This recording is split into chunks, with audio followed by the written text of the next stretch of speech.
massive matches as well, the final games of the group stages, but Uruguay against Ghana. And if you remember, in the 2010 World Cup, Luis Suarez became enemy number one for the 17th time by, denying a penalty to Ghana and putting his hand.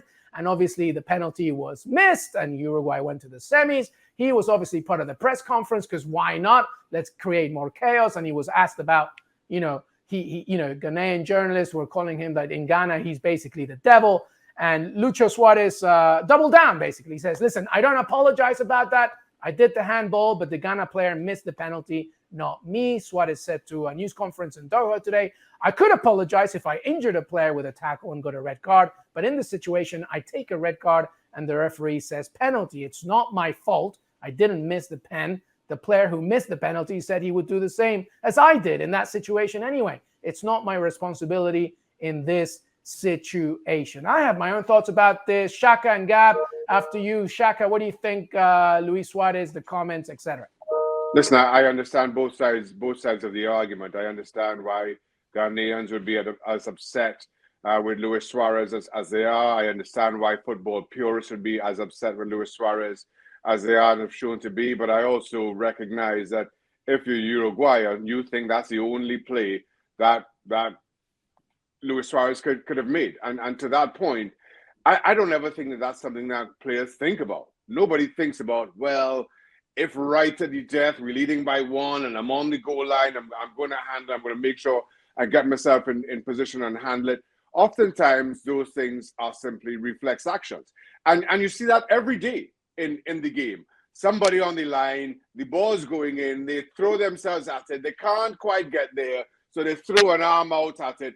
This might be the 4th or 5th minute of the game and costing their team. Those things are more reflex and I think carefully thought out.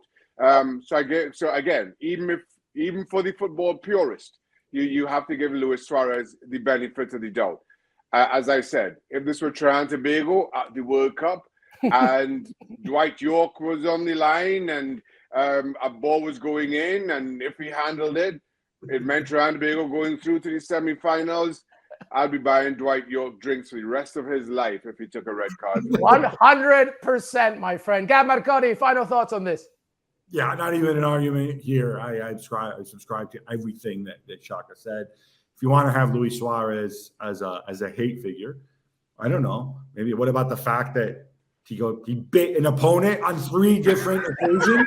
Maybe he take Italian lessons to try to get a passport with you and all that ugliness. Maybe the fact that he's old and not good, and Cavani, who's also old, but at least Cavani is good, and Cavani looks like clean-shaven Jesus, and Suarez looks like not that. There's a lot of reasons to be down on Suarez. This, not one of them. I love it. Clean-shaven Jesus. That's how he does, doesn't he? Yeah, he does. Who looks more like Jesus, Luis Suarez or Cavani? Well, obviously Cavani. Oh, man. But anyway, those matches should be fun. Thank you very much for watching ESPN FC on YouTube. For more highlights, analysis, and exclusive content, be sure to subscribe.